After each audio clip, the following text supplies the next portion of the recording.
Amaral já disse que não daria posse a um governo de participação comunista. Eu pergunto-lhe, sendo amanhã Presidente da República, nessa hipótese, se a atual maioria que existe na Assembleia, por exemplo, se formasse uma maioria PS, PRD, PCP, para governar, que derrubasse este governo, o que é que o Sr. Professor fazia?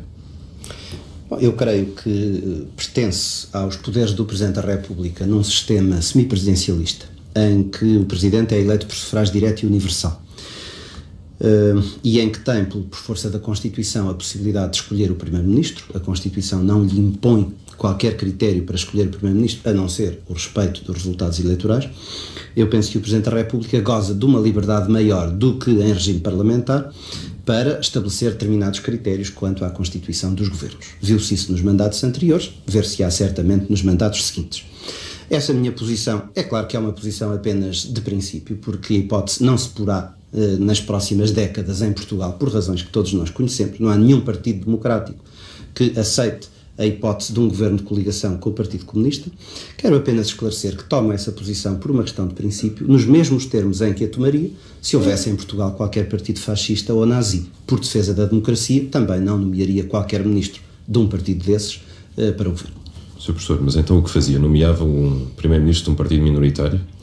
Bem, o que se viu nos mandatos anteriores, e se verá certamente no seguinte, é que se o Presidente da República, no exercício dos seus poderes constitucionais, estabelecer determinados critérios quanto à formação dos governos, bem, depois as forças políticas ajustam-se naturalmente a esses critérios. Quando caiu o primeiro governo do Dr. Mário Soares, o Sr. General Ramalhianes decidiu que a partir daí não haveria mais governos minoritários. Bem, e as forças políticas, embora muitas não concordassem com esse critério, ajustaram-se e passaram a formar governos de coligação. Foi nomeadamente o caso do Partido Socialista, que tinha declarado que não faria coligações e acabou por as fazer na medida em que se teve que sujeitar a essa diretriz. Sr. Professor, desculpe. Mas eu posso intervir aqui. Sr. Doutor, é que eu ainda não estou esclarecido quanto à minha pergunta. Sr. Professor, desculpe. Admitamos que há uma coligação destes três partidos que eu falei. Uma coligação para governar, que é maioritária. Terão de se contentar em que no governo estejam ministros dos partidos democráticos e que o Partido Comunista se contente em dar o apoio parlamentar. Não tenho objeção nenhuma a essa forma. A minha objeção é a nomeação de ministros do Partido Comunista para o governo. Se eles não se contentarem e derrubarem esse governo. Mas dá-me licença que eu intervenho. Há sempre solução na Constituição. De facto, não há solução na Constituição, Sr. Doutor, e eu acho que não se pode pôr a questão dessa maneira, no meu entender. Eu também acho que o Sr. Doutor tem razão em dizer que isto é uma questão académica. Claro que é uma questão académica. Mas não deve levar a posição, porque isso poria em causa os princípios democráticos essenciais, a dizer eu não autorizaria uma coisa dessas. Porque, evidentemente, se os partidos democráticos, e porventura aquele a que o Sr. Doutor já pertenceu, ou outro qualquer, chegasse à conclusão de que, por razões de interesse nacional, os partidos democráticos deviam apresentar uma solução ao Presidente da República maioritária na qual estivesse integrado o Partido Comunista, a posição do Presidente da República não é dizer eu não aceito isso, nem sequer dissolver a Assembleia da República, no meu entender. Isso não está claro, nem é justo.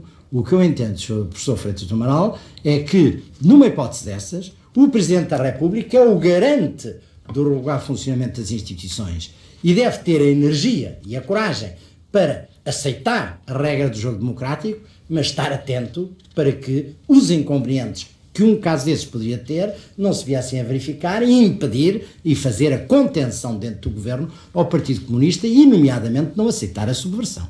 Isso sim, e essa é que é a função do Presidente da República. Não é provocar uma crise, ir-se embora porque renuncia ou dissolver a Assembleia da República. Então, se esse fosse, claro que sim, se essa fosse a vontade dos partidos democráticos. E já lhe digo que concordo com o professor Freitas do Amaral em que isso é uma hipótese meramente académica.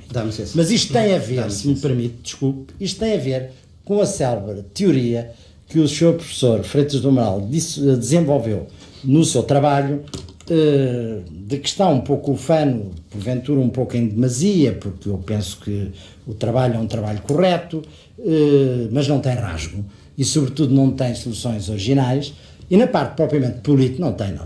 E na parte propriamente, eu não lhe quero dizer uma coisa que seria uma maldade, eu tenho o maior respeito por si como professor e como... Mas quando eu li aquele seu trabalho, eu achei que era uma sebenta bem feita, mas que não passava de uma sebenta escolar.